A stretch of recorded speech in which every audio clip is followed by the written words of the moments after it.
আসসালামু আলাইকুম। প্রিয় দর্শক, অন্য মঞ্চের আলোচনায় আপনাদের সকলকে আমন্ত্রণ জানাচ্ছি। আজ আমাদের সঙ্গে আমন্ত্রিত অতিথি হিসেবে আছেন জগন্নাথ বিশ্ববিদ্যালয়ের শিক্ষক জনাব রাহাত মিনহাজ। জনাব রাহাত মিনহাজ, আপনাকেও আমাদের অনুষ্ঠানে স্বাগত জানাচ্ছি। আশা করি আপনি আমাকে শুনতে পাচ্ছেন। জনাব রাহাত মিনহাজ, আজকে মার্চের ৮ তারিখ, গতকালকে ৭ই মার্চ ছিল এবং এই ৭ই মার্চ একটা অন্যরকম ছিল। অন্যরকম এই অর্থে যে গত যে ৭ই মার্চ ছিল গত বছরের ২৫-এর যেটা, সেটা হলো ২৪-এর গণঅভ্যুত্থানের পরের ৭ই মার্চ। তখন যারা দায়িত্বে ছিলেন অন্তর্বর্তীকালীন সরকার, তাদের আচার-আচরণে আওয়ামী লীগ সরকারের প্রতি অথবা আওয়ামী লীগ দলের প্রতি অথবা বঙ্গবন্ধুর প্রতি এক ধরনের, আমার কাছে মনে হয়েছে, এক ধরনের নেতিবাচক তাদের চিন্তা চেতনা তাদের মধ্যে কাজ করেছিল। এখন যে একটা গণতান্ত্রিক সরকার ক্ষমতায় এসেছে, কিন্তু এবারও আমরা দেখলাম ৭ই মার্চটা কিন্তু খুবই নীরবে নিভৃতে যেন পার হয়ে গেল। তো ৭ই মার্চ তো আর শেখ হাসিনার না। ৭ই মার্চ তো আর শেখ হাসিনা সেই স্বৈরাচারী অথবা ফ্যাসিবাদী শাসনের একটা পার্ট না। ৭ই মার্চের সঙ্গে তো আমাদের দেশে জন্মের ইতিহাস জড়িয়ে আছে।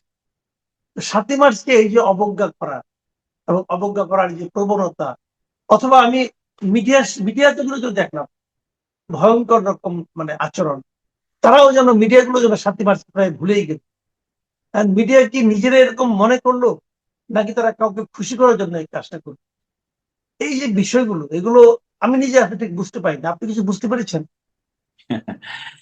জি, ধন্যবাদ আপনাকে। আমি একটু খুব সহজ করে বলি, সেটা হচ্ছে বাংলাদেশের মুক্তিযুদ্ধের যে ঐতিহাসিক ধারাক্রম, সেই ঐতিহাসিক ধারাক্রমের মধ্যে ৭ই মার্চ অবশ্যই একটা অত্যন্ত গুরুত্বপূর্ণ দিন।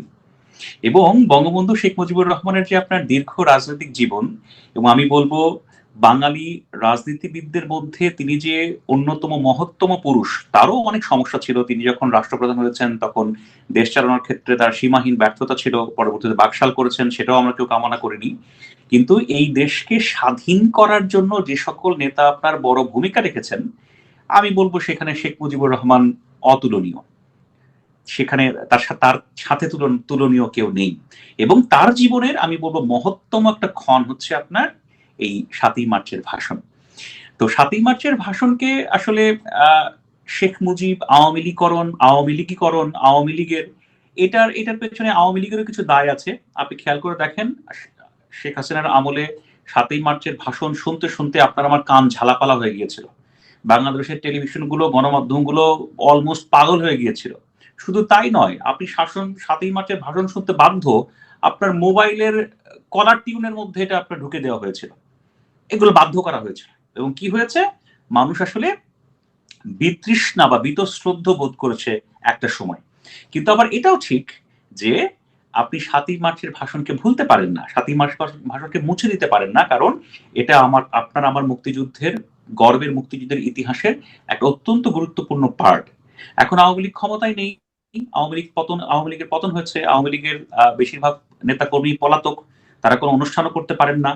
তো এখন আহ, এই প্রেক্ষাপটে তারা তো কিছু করতে পারছে না। কিন্তু এই প্রেক্ষাপটে যারা এখন ক্ষমতাসীন রাষ্ট্রযন্ত্রে যারা আছেন, আমি ব্যক্তিগতভাবে ভেবেছিলাম তারা হয়তো একটু হচ্ছে আপনার সহনশীলতা এবং বাস্তবতা বোধের নিরিখে আহ বঙ্গবন্ধু শেখ মুজিবুর রহমান এবং ৭ই মার্চের ভাষণকে আপনার একটা ছোটখাটো স্বীকৃতি বা প্রাপ্য সম্মান হলেও তারা দেবেন। কিন্তু তার কোনো ধরনের আপনার ছিটে ফোটা আপনি দেখেছেন কিনা আমি জানি না, আমি খুব একটা দেখিনি। কিছু গণমাধ্যম, বাংলাদেশের কিছু গণমাধ্যম কিছু সংবাদ প্রকাশ করেছে। রাষ্ট্রীয়ভাবে তো কোনো ধরনের আচার অনুষ্ঠান ছিলই না। ইভেন দু একজন ব্যক্তি যদি ভাষণ বাজানোর চেষ্টা করেছে, কেউ আপনার ফুল দিতে গেছে, হ্যাঁ, তাতেও বাধা তৈরি করা হয়েছে, গ্রেফতার করা হয়েছে, যেটা যেটা ভীষণভাবে নিন্দনীয় বলে মনে করি। আচ্ছা, এই যে গ্রেপ্তারটা, যেমন ৩২ নম্বরে, ৩২ নম্বর বলতে তখন আর কিছু নাই, কারণ ৩২ নম্বরে কোনো ভবন নাই, একটা ভাঙা স্তূপের মতো। সেখানেও যদি কেউ নিজের ব্যক্তিগত শ্রদ্ধা জনিত কারণ, ব্যক্তিগত আবেগ জনিত কারণ ফুল দিতে যায়, আপনার কি মনে হয় রাষ্ট্রীয় কোনো আইনে তাকে গ্রেপ্তার করা যায়? এটা কি সন্ত্রাসী কর্মকাণ্ড? ফুল দিতে যাওয়াটা কি একটা সন্ত্রাসী কর্মকাণ্ডের মধ্যে পড়ে? এই কাজটা আমি সব করার মাধ্যমে সরকার আসলে কি প্রমাণ করে? আমি আপনাকে ছোট্ট করে বলি, এই কথাটা বলার পরে আপনি হয়তো নয়, বহু লোক আমাকে আওয়ামী লীগের ফ্যাসিবাদের দোসর বলতে পারে আরকি, হ্যাঁ? ৩২ নম্বর আছে। কেউ যদি মনে করে ৩২ নম্বরকে ভেঙে ৩২ নম্বর শেষ করা যায়, কেউ যদি মনে করে ৩২ নম্বরকে পুড়িয়ে দিয়ে ৩২ নম্বর শেষ করা যায়, কেউ যদি মনে করে ৩২ নম্বরকে গুলিয়ে দিয়ে ৩২ নম্বর শেষ করা যায়, আমি তাদের সাথে একমত নই। ৩২ নম্বর শুধুমাত্র বঙ্গবন্ধু শেখ মুজিবুর রহমানের বাড়ি নয়, এই বাড়িটা বাংলাদেশের অভ্যুদয়ের ইতিহাসের একটা অংশ। সেই অংশকে অত্যন্ত নির্মমভাবে, অত্যন্ত বেদনাদায়কভাবে গুঁড়িয়ে দেওয়া হয়েছে, পুড়িয়ে দেওয়া হয়েছে। যেটা রক্ষা করা ইউনূস সরকারের দায়িত্ব ছিল। অধ্যাপক ইউনূস সরকারের কেউ এই কাজটা করেনি। আপনি যদি বলেন ৩২ নম্বর বলে কোনো কিছু নেই, আপনার সাথে আমি একমত নই। ৩২ নম্বর আছে। বাংলাদেশ যতদিন থাকবে ততদিন এই ৩২ নম্বরের অস্তিত্ব থাকবে। আপনি যতই গড়িয়ে দেন, যতই পুড়িয়ে দেন, যতই আপনার ভেঙে ইট খুলে নিয়ে যান না কেন, ৩২ নম্বর থাকবে। আচ্ছা, দ্বিতীয় কথা আপনাকে বলি, দেখেন ওই যে আমরা আমরা বলি না ফ্যাসিবাদ ফ্যাসিবাদ, শেখ হাসিনার ১৬ বছরের যে কর্তৃত্ববাদী শাসন, যেটাকে আপনার আসলে ইন্টারন্যাশনাল বিভিন্ন রিপোর্টে কর্তৃত্ববাদী শাসনই বলা হয়েছে, কোথাও ফ্যাসিজম বলা হয়নি। কিন্তু বাংলাদেশের রাষ্ট্র ব্যবস্থায় প্রত্যেকটা শাসকের আপনার যে শাসন ব্যবস্থা, তার মধ্যে ফ্যাসিজমের আপনার নমুনা থাকে, বেশি পরিমাণ থাকে। ওকে, শেখ হাসিনা যেহেতু ১৬ বছর ক্ষমতায় ছিল, আপনি তাকে ফ্যাসিজমের নমুনা বেশি দেখেছেন, তাকে আপনি ফ্যাসিস্ট হিসেবে চিহ্নিত করেছেন। আপনাকে খুব সহজ করে বলি, একজন মানুষ তার রাজনৈতিক মতাদর্শ থেকে, ভালোবাসা থেকে কাউকে শ্রদ্ধা জানাতে চায়, ওকে, সেটা আটকানো ফ্যাসিবাদ নয়, বড় ফ্যাসিবাদ। যে আমি আপনাকে ভালোবাসি, আমি আপনাকে শ্রদ্ধা জানাতে চাই, আওয়ামী লীগের এমপিরা, আওয়ামী লীগের পুলিশ কর্মকর্তারা, আওয়ামী লীগের গোয়েন্দা কর্মকর্তারা অপরাধ করেছে, তাদেরকে আপনি বিচার করে শুলে চড়ান, কিন্তু আমি শেখ মুজিবুর রহমানের কথা বলতে পারবো না, আমি শেখ মুজিবুর রহমানকে ভালোবাসতে পারবো না? এটা হতে পারে? তাহলে কেউ যদি ধরেন ধরেন ধরেন এখন আওয়ামী লীগ সরকার ক্ষমতায়, কেউ যদি জিয়াউর রহমানকে ভালোবাসেন, কেউ যদি জিয়াউর রহমান নামে মিলাদ করেন, হ্যাঁ, আপনি সেটা আটকাতে পারবেন? সম্ভব? ধরেন বিএনপি এটাই তো ১০ হচ্ছে। বছর পরে, আমি ছোট্ট করে বলি, ধরেন বিএনপি ১০ বছর পরে ক্ষমতা নাই, ধরেন ১০ বছর পরে ধরেন বিএনপি ক্ষমতা, রাষ্ট্রপ্রধান থাকলো না আরকি, হ্যাঁ? তখন যদি কেউ আইন করে যে জিয়াউর রহমানের কেউ মাজার করতে পারে, জিয়াউর রহমানের মাজারে কেউ যেতে পারবে না, কেউ আপনার মিলাদ করতে পারবে না, জিয়াউর রহমানকে কেউ ভালোবাসতে পারবে না, হ্যাঁ? এটাকে আটকানো সম্ভব কোন সরকারের পক্ষে? ইম্পসিবল। এখন এইগুলি তো যখন হচ্ছে, আমরা দেখছি গতকাল আরেকটা ঘটনা ঘটলো। ঢাকা বিশ্ববিদ্যালয়ে একজন ছাত্র, তিনি ৭ই মার্চের ভাষণ একটা বড় মানে আপনার সাউন্ড বক্সে বাজাচ্ছিলেন, তাকে ধরে নিয়ে যাওয়া হলো এবং একজন পুলিশ কর্মকর্তা বললেনও যে ৭ই মার্চের ভাষণ বাজানো নিষিদ্ধ, কাজে ধরে নিয়ে আসা হলো। ৭ই মার্চের ভাষণ বাজানো নিষিদ্ধ হলো কবে? আপনি জানেন কিছু? না, না, না, আমি জানি না। শোনেন, বাংলাদেশের রাষ্ট্র ব্যবস্থায় ব্যাপারটা এমনই দাঁড়িয়ে যায়। যখন আওয়ামী লীগ ক্ষমতায় ছিল আরকি, হ্যাঁ? ধরেন জামাতে ইসলামী কি আপনার নিষিদ্ধ ছিল? কিন্তু কিন্তু আপনি আপনি দেখেছেন জামাত ইসলামকে কিভাবে কি করা হয়েছে। এখন ধরেন আওয়ামী লীগের তো কার্যক্রম নিষিদ্ধ, আওয়ামী লীগ দল হিসেবে নিষিদ্ধ না, তাই না? বঙ্গবন্ধু শেখ মুজিবুর রহমানের নাম নেওয়াও নিষিদ্ধ না, ৩২ নম্বরে ফুল দেওয়াও নিষিদ্ধ না, তারপরে হচ্ছে আপনার কি বলে ৭ই মার্চের ভাষণ বাজানোও নিষিদ্ধ না। ভাষণ বাজানো নিষিদ্ধ করা হয়েছে, ভাষণ বাজানোর জন্য আপনার কাউকে গ্রেফতার করা হয়েছে। এই কথা যদি সভ্য দুনিয়ার কেউ শোনে, বুঝছেন, সে আপনার আমার সোসাইটি সম্পর্কে কি ভাববে, সেটা আপনার আমার কল্পনার মধ্যেও নাই। যাই হোক, এটা আমাদের অন্তর্বর্তীকালীন সরকার যেটা গত হয়ে গেল, তারা এই কাজগুলি করেছিল এবং তারা ৭ই মার্চকে জাতীয় যে আমাদের দিবসের যে তালিকা, সেখান থেকে সরিয়ে ফেলেছিল।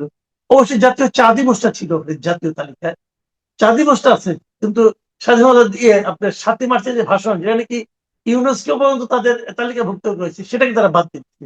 তারা অনেক কাজ করেছে, অনেক সুকাজ করেছে কিনা যাই না, কিন্তু তাদের অপকর্মের নানা ঘটনা কিন্তু এখন আমরা দেখতে পাচ্ছি। অনেকের নাম সম্পর্কে বলা হচ্ছে, কার বিরুদ্ধে কত টাকা সে কিভাবে চুরি করেছে, কিভাবে পেরেছে, কিভাবে কে নিজের অন্যের বাড়িতে ঘর ভেঙে নিজের বাড়িতে যাওয়ার জন্য ১৬ ফিট লং প্রশস্ত রাস্তা করেছে, এই যে আদিলুর রহমান খানের নামে, এগুলি দেখতে পাচ্ছি। তো তারা তো ১৮ মাস মোটামুটি দাপটের সঙ্গে ছিল, এখন এগুলো ধীরে ধীরে বের হয়ে আসছে। এই যে বের হয়ে আসছে, এই ঘটনাগুলো ওই সরকারের যে আপনার নিরপেক্ষতা, এটাকে কিভাবে প্রমাণ করছে? দেখেন, অভ্যুত্থান পরবর্তী সময়ে ডক্টর মোহাম্মদ ইউনূস সাহেবের সরকারটা ছিল হচ্ছে একটা অস্বাভাবিক সরকার, এবং এই সরকারের প্রতি আপনার আমার প্রত্যাশা ছিল আকাশচুম্বী। আমরা প্রত্যাশা করেছিলাম তাজা রক্তের উপর দিয়ে পা দিয়ে এসে যে সরকার ক্ষমতায় বসেছে তারা আপনার স্বচ্ছতা বজায় রাখবে, তারা জবাবদিহিতা বজায় রাখবে, তারা যথাযথভাবে দায়িত্ব পালন করবে এবং আমাদের একটা সুন্দর বাংলাদেশ উপহার দেওয়ার জন্য সবকিছু করবে। কিন্তু আমরা কি দেখেছি জানেন? আমরা দেখেছি শুধুমাত্র ইউনূস সাহেবের ব্যক্তিগত ব্র্যান্ডিং, ইউনূস সাহেবের একটা পুরস্কার নেওয়ার জন্য রাষ্ট্রীয় টাকা খরচ করে প্লেনে করে চলে যাওয়া। আমরা দেখেছি হচ্ছে আপনার ভয়ঙ্কর রকমের আপনার স্বজনপ্রীতি এবং দুর্নীতির কথা, অনিয়মের কথা আমরা একটু একটু শুনছি, তো সেটা এখনো কনক্রিট আকারে আপনার আমার কাছে আসেনি। আমি আপনাকে খুব মানে একদমই স্পেসিফিক কয়েকটা বিষয়ে একটু উল্লেখ করি। আমি এই সরকার, যে সরকার আপনার দায়িত্ব থেকে চলে গেছে, এই সরকারের কার্যক্রমকে পর্যালোচনা করার জন্য একটা কমিশন চাই। যে কমিশন আপনার নির্ধারণ করবে বা যে কমিশন দেখবে এই সরকার কোথায় কোথায় স্বজনপ্রীতি করেছে, এই সরকার কোথায় কোথায় দুর্নীতি করেছে, এই সরকার কোথায় কোথায় অনিয়ম করেছে, এই সরকার কোথায় কোথায় তহবিল তসরুপ করেছে, এবং এই সরকার কোথায় কোথায় অযোগ্যতার পরিচয় দিয়ে রাষ্ট্রের ক্ষতি করেছে। আর সাথে আরেকটা বিষয়, এই সরকার বিভিন্ন জায়গায় উগ্রতাকে আপনার প্রশ্রয় দিয়েছে কিনা। আমি এই কয়েকটা বিষয়ে আমি আপনার জবাব চাই। আমি কিন্তু ছোট্ট করে আপনাকে বলি, হ্যাঁ, ডক্টর মোহাম্মদ ইউনূস সাহেবের একটা প্রেস উইং ছিল, সেই প্রেস উইং একজন সদস্য ছিলেন, তিনি হচ্ছেন আপনার মোহাম্মদ জাহাঙ্গীরের সন্তান, ডক্টর মোহাম্মদ ইউনূসের আপন ভাতিজা। আপনি জীবনে কোথাও তাকে সাংবাদিকতা করতে দেখছেন? আপনার তো সাংবাদিকতা করতে চুল পাকে গেছে, চুল সব সাদা আপনার। আপনি সরি একটু মজা করে বললাম আর কি, হ্যাঁ। আপনি জীবনে দেখছেন কখনো তাকে কোথাও সাংবাদিকতা করতে? তাকে নিয়ে এসে তিনি বসে গেছেন। প্রেস উইংয়ে থাকতে হলে সাংবাদিক হতে হবে এমন কোনো বাধ্যবাধকতা তো নাই। আচ্ছা, তা নাই, কিন্তু আপনি যে কাজটা যে পারে আপনি তো তাকেই সেখানে বসাবেন, তাই নয়? ভাই আমি একজন শিক্ষক, সাংবাদিকতা পড়াই, সাংবাদিকতার বিষয় পড়ি, সাংবাদিকতায় লেখালেখি করি, ২-৪টা আপনার কলাম লিখি, এবং সংবাদ মাধ্যমের ন্যারেশন বা ন্যারেটিভস নিয়ে আমার কাজ। আপনি যদি আমাকে পরমাণু কমিশনে বসায় দেন, সম্ভব? আপনি যদি বিমান বাহিনীর একটা নেতা বানাই দেন, সম্ভব? দিচ্ছেন না? ওই যে আসিফ নজরুল সাহেবকে বসিয়ে দিয়েছিলেন না আপনার বিসিবিতে, পাকিস্তানের সাথে আতাত করে বাংলাদেশের ক্রিকেটটাকে আপনার শেষ করে দিয়ে গেছে, বসাই দিয়েছিলেন না? তিনি এসে সদম্ভে বলেছিলেন আর কি, হ্যাঁ, এই সরকার সিদ্ধান্ত নিয়েছে ভারতের কাছে মাথা না নত করে আমরা এই করব, হ্যাঁ। এই মানুষগুলো এখন এখন একটা ওয়ার্ড বলে না কেন? আপনাকে আপনাকে আমি ছোট্ট একটা কথা বলি, হ্যাঁ। আমাকে বলেন তো, এই যে আপনি একটা কমিশন চাচ্ছেন, আপনি এই কমিশন কি যাকেই বসান সে কমিশন কি নিরপেক্ষভাবে কাজ করতে পারবে, অথবা তাদের সেই রিপোর্ট যদি তারা পেশ করে সেই রিপোর্ট কি এই সরকার বাস্তবায়ন করতে পারবে? যেমন আমি এক্সাম্পল দিই, ওই সরকারে তো খলিলুর রহমানও ছিলেন। খলিলুর রহমান কি করেছেন? এখন তার সম্পর্কে যদি কিছু বলতে যান তাহলে এই কমিশন টিকতে পারবে? কারণ খলিলুর রহমান তো এই সরকারের একজন গুরুত্বপূর্ণ মন্ত্রী। তাহলে এখানে কি আপনার একটু ঝামেলা হবে না বলে আপনার মনে হয় না? না, কমিশন হচ্ছে একটা প্রক্রিয়া। এই প্রক্রিয়া বাংলাদেশে তো সকল প্রক্রিয়ায় প্রশ্নবিদ্ধ। বাংলাদেশের কোন প্রক্রিয়া প্রশ্নের বাইরে বলেন? তো তারপর আমি বলছি একটা প্রক্রিয়া শুরু হতে পারে, যে আমি জানতে চাই তারা কি করেছেন। এই দেখেন, আপনার সাথে আমি কথা বলছি আজকে ৮ মার্চ কথা বলছি আজকে সময় হিসেবে আর কি, হ্যাঁ, বিশ্ব নারী দিবস। এই সরকার নারীদের উন্নয়নে একটা নারী কমিশন করেছিল, অনেক ঢাক ঢোল পিটিয়ে কমিশনের প্রতিবেদন কি এরকম, হ্যাঁ। ওই কমিশনের একটা লাইন বাস্তবায়ন করার সাহস তারা পায় নাই। কেন পায় নাই? কেন কমিশন করছিলেন? কেন টাকা পয়সা খরচ করছিলেন? আপনাকে আমাকে ধোকা দেওয়ার জন্য? আপনাকে আমাকে আপনার চোখে ধুলে দেওয়ার জন্য? তো আপনি এতগুলো মানুষের মৃত্যুর পর একটা গণ অভ্যুত্থানের পরে ক্ষমতায় এসে আপনি শুধু আপনি আমাকে ব্লাফ দিয়ে যাবেন? সেটার কোথাও কোনো ধরনের জবাবদিহিতা থাকবে না। আমি জবাবদিহিতার একটা প্রক্রিয়া চাই, এটা হওয়া প্রয়োজন। এটা হয় এই জন্য প্রয়োজন, পরে যারা এরকম দায়িত্বে আসবে তারা এই কাজগুলো করার সাহস পাবে না।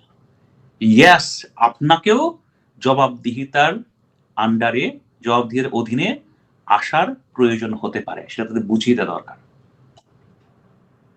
জি, অনেক ধন্যবাদ, অনেক ধন্যবাদ জনাব নাজ। প্রিয় দর্শক, আপনি কি 30 সেকেন্ড একটু সময় দিবেন আমাকে? 30 সেকেন্ড আপনি বলেন, আপনি আরো কিছু বলা থাকলে বলেন, অসুবিধা নেই। না, আমি একটা 30 সেকেন্ডের সময় নিই। দেখেন, আমি একটু ওই যে বললাম না যে আমি সামান্য শিক্ষক মানুষ, একটু পড়াশোনা করি আর একটু সংবাদ মতো পড়ি আর কি, হ্যাঁ। বর্তমান সময়ে মুক্তিযুদ্ধ নিয়ে যা হচ্ছে সেটা নিয়ে কার লাভ কার ক্ষতি সেটা রাজনীতিবিদরা নির্ধারণ করবেন। হ্যাঁ, ধরেন 7 মার্চ কেন রাষ্ট্রীয়ভাবে পালিত হচ্ছে না, কেন অবদান হচ্ছে না, এটা যেমন গুরুত্বপূর্ণ প্রশ্ন, আবার তো এটাও প্রশ্ন, যখন আপনার আওয়ামী লীগ ক্ষমতায় ছিল তখন তো তারা বিএনপিকে কোনো পাত্তাই দেয় নাই। বিএনপি ধরেন জিয়াউর রহমানকে স্বাধীনতা বিরোধী চর কত কি বলে আপনার যতভাবে বিএনপিকে অপমান করা যায়, আওয়ামী লীগ তো করছে সেটা, তাই না? সর্বোচ্চ পর্যায়ে থেকে করছে। আমি ওই ওই আপনার কাদা ছোড়াছুড়িতে যাচ্ছি না। আমি শুধু কয়েকটা লাইন আপনাকে একটু পড়ে আমার আলোচনাটা একটা শেষ করি আর কি। হ্যাঁ, দেখেন 7ই মার্চ আমাদের আমাদের ইতিহাসের একটা বড় অংশ। আমার 7ই মার্চ আপনার আমার মুক্তিযুদ্ধ ইতিহাসের পার্ট। সেই 7ই মার্চ নিয়ে একজন কবি, তার নাম আল মাহমুদ, সবাই আপনারা তাকে চেনেন। অনেকেই তাকে বিভিন্ন দলের কবি বা বিভিন্ন দলের ভাবাদর্শের কবি বলে আপনার ট্যাগ দেন, কিন্তু আল মাহমুদ আমার দৃষ্টিতে খুব শক্তিশালী কবি আর কি। হ্যাঁ, তার একটা কবিতার 4টা লাইন পড়ে আমি একটু শেষ করছি, সরি আপনার সময় নিয়ে ফেলছি আর কি। হ্যাঁ, ঠিক সেই আছে, কবি, জি, সেই কবিতাটার নাম হচ্ছে নিশি ডাক। এই কবিতার প্রথম 5টা লাইন আমি একটু আপনাদের পড়ে শোনাই।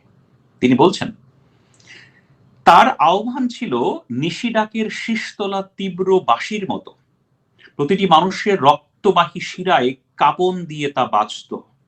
নদীগুলো হিসির শব্দে অতিকায় সাপের মতো ফনা তুলে দাঁড়াতো। অরণ্যের পাখিরা ডাকাডাকি করে পথ ভুলে উড়ে যেত সমুদ্রের দিকে। সে যখন বলল ভাই সব, অমনি অরণ্যের এলোমেলো গাছেরাও সারি বেঁধে দাঁড়িয়ে গেল। সে যখন ডাকলো ভাইয়েরা আমার, ভেগে যাওয়া পাখির ঝাঁক ভিড় করে নেমে এলো পৃথিবীর ডাঙায়। কবিরা কলম ও বন্দুকের পার্থক্য ভুলে হাঁটতে লাগলো খোলা ময়দানে। রাজনৈতিক সমীকরণে আপনি 7ই মার্চের ভাষণকে ভুলে যাওয়ার প্রক্রিয়া শুরু করতে পারেন, শেখ মুজিবুর রহমানকে গালমন্দ করতে পারেন, শেখ মুজিবুর রহমানকেও দেশ বিরোধী বলতে পারেন, কিন্তু শেখ মুজিবুর রহমান বাংলাদেশের মুক্তিযুদ্ধে কি ছিলেন সেটা বহু সংবেদনশীল মানুষ বিভিন্নভাবে লিখে গেছেন। এই অবদান মুছে ফেলা সম্ভব না। কেউ যদি মুছে ফেলার চেষ্টা করে আমি বলবো সেটা বোকামি। ধন্যবাদ। জি, অনেক ধন্যবাদ, অনেক ধন্যবাদ জনাব রাহাত মিনহাজ। প্রিয় দর্শক, আপনারা শুনলেন যে 7ই মার্চ এবং এর যে গুরুত্ব সেটাকে জনাব রাহাত মিনহাজ কিভাবে উপলব্ধি করেন, উনি ওনার মতো করে বললেন। আমি নিজেও ওনার সঙ্গে অনেক বেশি একমত, এক্ষেত্রেও আমি একমত। আপনারা একমত হতেও পারেন, দ্বিমত হতেও পারেন, কিন্তু আমি এখনো মনে করি যদি আপনি আমাদের স্বাধীনতাকে স্বীকার করেন, যদি ভাবতে চান যে আমরা দেশটা স্বাধীন হয়েছি, তাহলে 7ই মার্চকে বাদ দিয়ে এই স্বাধীনতার ইতিহাস আপনি লিখতে পারবেন না, চিন্তাও করতে পারবেন না। প্রিয় দর্শক, এখন এ পর্যন্তই। আল্লাহ হাফেজ।